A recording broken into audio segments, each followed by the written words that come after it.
तो ये हमारा क्वेश्चन नंबर 2 था, 2 है और इसका हम सॉल्यूशन बनाने जा रहे हैं नहीं। इससे पहले हम लोगों ने क्वेश्चन नंबर 1 भी बनाया जिसका जो आंसर हमारा ऑप्शन नंबर 4 था। अब क्वेश्चन नंबर 2 में देखेंगे, ये हमारा एक फिगर दिया गया। इस क्वेश्चन में क्या करा है, इस फिगर में AB और CD जो है एक स्ट्रेट लाइन है।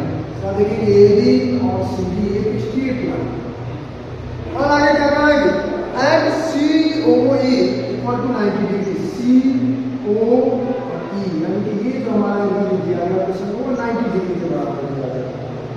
बोला कि then find the value of x y at z, यानी कि हमें अब x जो कि यहाँ दिया गया y और z तीनों का वैल्यू चाहिए हमें। सबसे पहला चीज क्या करेंगे, हम लोग जानते हैं कि एक स्ट्रेट एंगल पर से एक स्ट्रेट लाइन पर यहाँ एंगल का फॉर्मेशन होता है हमेशा कितना डिग्री का होता है, 180 डिग्री का, है ना। एक स्ट्रेट लाइन पर जो एंगल बनेगा उसका सम कितने बराबर होगा, 180। कल ये हम लोग बताया था एक ये स्ट्रेट लाइन है, यहाँ पर जो एंगल बनेगा ये आधा हाफ को होगा 80 डिग्री का, और पूरा की बात करेगा तो वो होगा 360, 180 नीचे 180 ऊपर 360। इससे पहले हम लोग नीचे वाला देखेंगे, तीनों का जो सम होगा यानी कि ए वाला AOC, COE और EOB लिखेंगे, इस तीनों का जो कितना बराबर 180 के बराबर है ना। लिखेंगे यहाँ पे नाम लिखेंगे AOC लिखे या COA लिखे, दोनों इक्वल। तो यहाँ AOC भी लिखे AOC प्लस COE लिखे या EOC, उल्टा करते हुए लिख सकते हैं, एंगल COE प्लस BOE लिख सकते हैं या EOB, मतलब कि राइट से या लेफ्ट राइट दोनों से सेम आया। या वही लिखने के बाद नाम दोनों का सेम होगा, एंगल BOE, और इस तीनों का सम होता है, हम लोग जानते हैं कि स्ट्रेट लाइन पर जो एंगल जो फॉर्मेशन होगा नीचे वो 180 डिग्री का। अब यहाँ पे लिखेंगे इस तीनों का सम होगा 180 डिग्री के बराबर होगा। अब AOC का वैल्यू कितना दिया गया, 1/2x, COE का वैल्यू कितना लिया गया, COE का 90 डिग्री, प्लस BOE का वैल्यू कितना, BOE यानी कि 5/2x। यहाँ से हम लोग x का वैल्यू निकालेंगे, x का वैल्यू निकालने आता है, इस दोनों को सम करेंगे एक साथ तो उसको इधर ले जाएंगे, तो 1/2x degree plus 5/2x degree equal to 180 degree minus 90 degree. इसको तो सॉल्व करने में आएगा नहीं, यहाँ पे सॉल्व करें क्या होगा, 2 1x प्लस 5x डिग्री लगा सकते हैं इक्वल टू 90। तो इसका जो हमारा आंसर का 5/6x डिग्री बराबर, इसको तो क्रॉस मल्टीप्लिकेशन करेंगे तो गुना होगा 90 into 2 180 660। अब हम क्या करेंगे, इसका वैल्यू कितना होगा 180 डिग्री बाई 6 यानी कि 30, और हमारा जो x का वैल्यू है वो क्या आएगा 30 आएगा। अब ऑप्शंस में देखेंगे, पहला दिया x y z का वैल्यू निकालना, तो x का वैल्यू कहाँ 30 दिया गया। फर्स्ट में देखेंगे ऑप्शन में x का वैल्यू 16 है, सेकेंड में 18 है, थर्ड में 20 और फोर्थ में देखेंगे 30 डिग्री है। मतलब हमारा जो ऑप्शन होगा वो फोर्थ ऑप्शन सही होगा। ऑप्शनल क्वेश्चन है तो वैसे ही बनाते हैं, x का वैल्यू निकालें, y निकालने की कोई जरूरत नहीं है, नहीं क्यों, क्योंकि ऑप्शन में दिया गया x का वैल्यू 30, बाकी बात किसी में नहीं है x का वैल्यू 30, मतलब जो हमारा आंसर होगा वो फोर्थ होगा। लेकिन चाहे तो हम लोग y z का वैल्यू निकाल सकते हैं, कैसे, x का वैल्यू आया 30, अब हमको चाहिए y और z का वैल्यू, x का वैल्यू 30 आ गया। तो यहाँ पर देखेंगे 1/2x, और हम लोग जानते हैं कि ये और ये दोनों इक्वल होंगे, क्यों, वर्टिकल अपोजिट है। कल भी बताते हैं जब दो स्ट्रेट का है जब आपस में दूसरे को पता चलता है ये जो एंगल होता है उसके अपोजिट वाला, इसी को बोलते हैं वर्टिकल अपोजिट एंगल, और ये वर्टिकल अपोजिट एंगल हमेशा बराबर होगा, ये इसके बराबर होगा और ये जो होगा वो इसके बराबर। सेम यहाँ पर देखेंगे AB, क्वेश्चन में कहा AB और CD एक स्ट्रेट लाइन, AB और CD देखेंगे यहाँ पर एक लाइन जो एक दूसरे को काट रही है। अब यहाँ पे देखेंगे इसका अपोजिट में एंगल जो बन रहा है, ये जितना होगा ये भी y होगा, तो 1/2x यानी कि 1/2 into x का वैल्यू क्या 50, यानी कि इसको सॉल्व करने का आएगा 15, यानी कि यहाँ पे इसका जो वैल्यू आएगा a और c का वो आएगा 15 ये, और जितना a और c का वैल्यू होगा हमारा y का वैल्यू से होगा, क्योंकि वर्टिकल अपोजिट है और ये 15 तो ये भी 15। अब देखेंगे y का वैल्यू 15 ऑप्शन आएगा, देखिए यहाँ दिया गया फोर्थ ऑप्शन, x का वैल्यू 30, y का वैल्यू 15 और z का हमको वैल्यू चाहिए।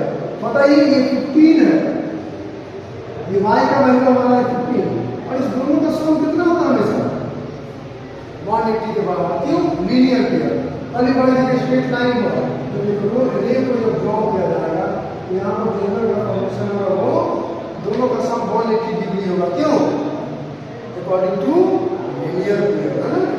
सेम यहाँ पर अगर देखेंगे तो लीनियर पेयर के हिसाब से ये दोनों का एंगल का सम कितना होगा 180 degree, angle y plus direct लिखेंगे y प्लस z बराबर 180 डिग्री, क्यों ब्रैकेट में लिखना पड़ेगा लीनियर पेयर। अब y का वैल्यू हम लोगों ने ऑलरेडी तुरंत अभी निकाला, y का वैल्यू 15 डिग्री प्लस z हमें निकालना था 180 डिग्री, तो z का वैल्यू क्या होगा 180 डिग्री माइनस 15 यानी कि हमारा होगा 165 डिग्री। तो देखेंगे ऑप्शन में, ऑप्शन नंबर 4 में भी दिया गया 30, x का वैल्यू, y का वैल्यू 15 और z का वैल्यू 165। यहाँ पे तीनों का वैल्यू निकालने का कोई जरूरत नहीं था जब ऑप्शंस दिए गए हो, क्यों क्योंकि ऑप्शन में x का वैल्यू 30 आ रहा और इस ऑप्शन में 4 ऑप्शन में देखेंगे तो x का वैल्यू बस चौथा ऑप्शन में दिया गया 30, बाकी में किसी एक में दिया 20, एक में 18, एक में 16। मतलब कि हम लोग क्या करते हैं किसी ऑप्शंस को देख करके एक का आ गया दूसरा किसी निकालने की कोई जरूरत नहीं। अगर ऑब्जेक्टिव एग्जाम में दिया गया हो तो ना क्वेश्चन नंबर 3, इसको भी पॉज कर दे वीडियो को, सारे बच्चे इसको कॉपी कर लिख लेंगे। अब क्वेश्चन नंबर 3 की बात करें,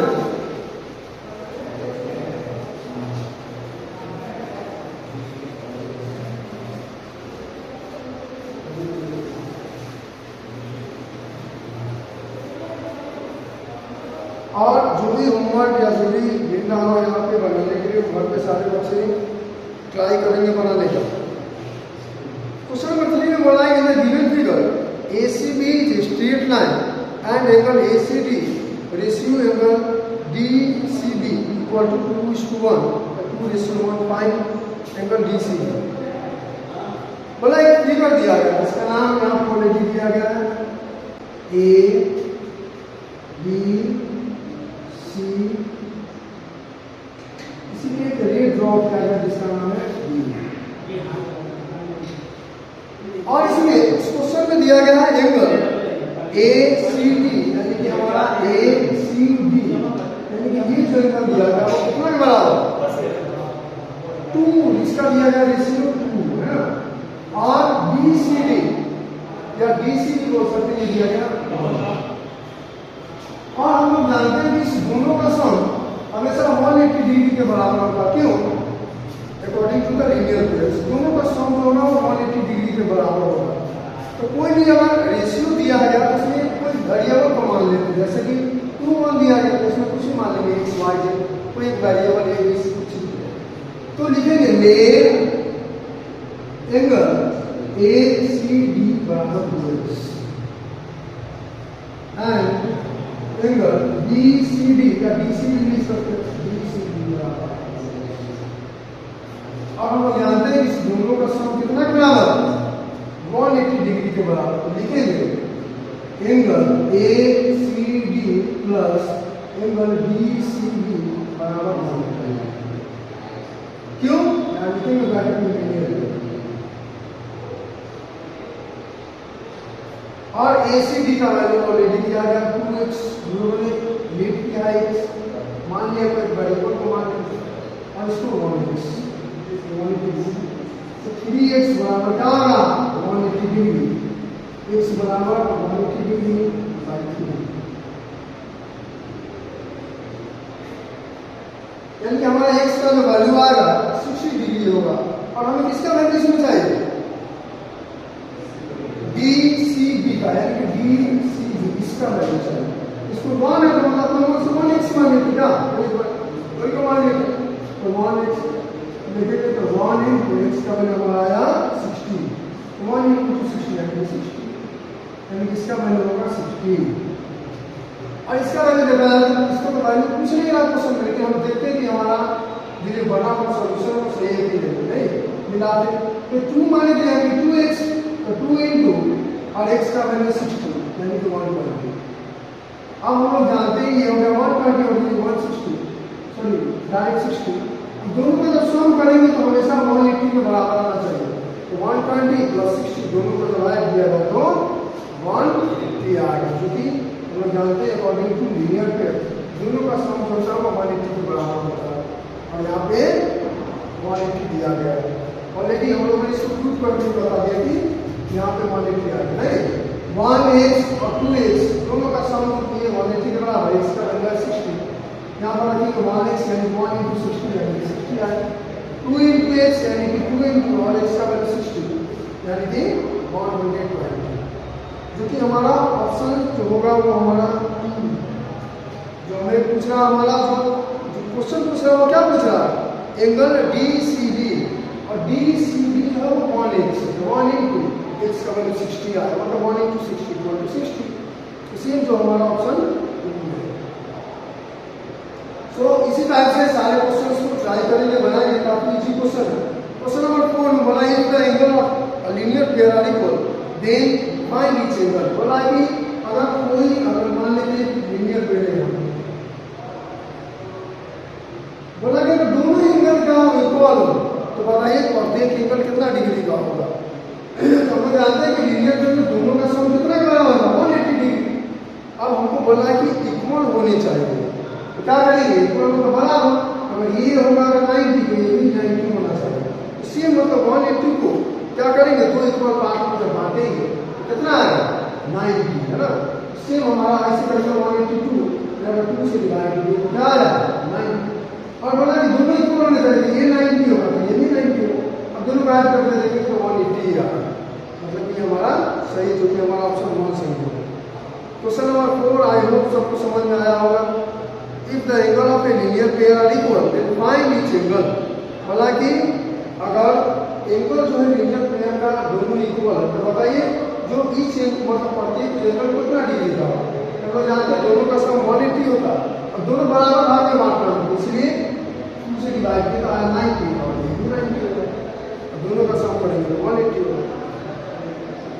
सेम इसी टाइप से क्वेश्चन नंबर 5 में देखेंगे, दिया गया in the given figure AOB is a straight line and the ray OC and OD stand on it. If angle AOC equal to 65 degree, DOD equal to 70 degree and angle COD equal to x degree, find the value of x। Same इसी type का question, same linear pair का question है। ये हम लोग जानते हैं कि स्ट्रेट लाइन पर जो एंगल का फॉर्मेशन होता है वो क्या होता है 180 डिग्री का। सेम इसी टाइप से नेक्स्ट क्वेश्चन को सॉल्व करेंगे, और क्वेश्चन जो भी बताएंगे सारे बच्चे अपने घर पे ही सॉल्व करेंगे, ट्राई करेंगे, अटेम्प्ट करेंगे, क्वेश्चन को नहीं बनेगा तो बताओगे। तो एक स्ट्रेट लाइन का नाम दिया गया ए, ये हो गया ओ, ये हो गया बी। इस पे क्या करा है कि इस पर दो रे स्टैंड है, इसका नाम दिया गया ओसी और ओबी, ओसी और ओबी। इसमें से बोला ए और सी का जो वैल्यू दिया गया वो 65 डिग्री, और बीओसी या सीओडी का उसका वैल्यू जो दिया गया सीओडी, सॉरी इसका जो वैल्यू दिया गया 180, और बीओडी या डीओबी का इसका वैल्यू जो हमारा क्वेश्चन में दिया गया 70 डिग्री। तो हमें अब इसका वैल्यू चाहिए, इसका वैल्यू चाहिए। अब हम लोग जानते हैं कि स्ट्रेट लाइन को यहाँ पर एंगल का फॉर्मेशन सबका सम 180 के बराबर होता है। यहाँ पर लिखेंगे इसका angle AOC plus angle COD। AOC मतलब कौन सा, AOC मतलब ये वाला, COD मतलब कौन वाला, ये वाला, और आगे वाला एंगल ये बच गया, इसका नाम लिखेंगे प्लस एंगल BOD लिखा या BOD लिखा, एंगल BOD लिखा, और इस तीनों का सम होता है 180 डिग्री।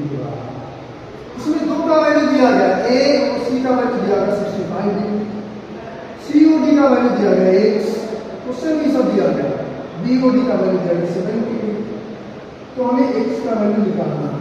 तो 65 और 70 और 65 को कितना होगा 125 प्लस 6 बराबर हमें x का वैल्यू निकालने के लिए क्या करना होगा 180 माइनस 125 यानी हमारा आंसर होगा 55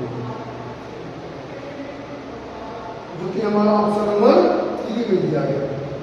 आई होप सारे बच्चों को सारा जो भी क्वेश्चन बताया सबको समझ में आया होगा। उसके बाद जो नेक्स्ट हमारा एक्सरसाइज है या जो भी जो क्वेश्चन है एक्सरसाइज 1 में पहले उसको ट्राई करेंगे बनाने का। उसके बाद क्या करेंगे जो एक्सरसाइज 2 है इसी टाइप से सेम क्वेश्चन जो हम लोगों ने कल पढ़ा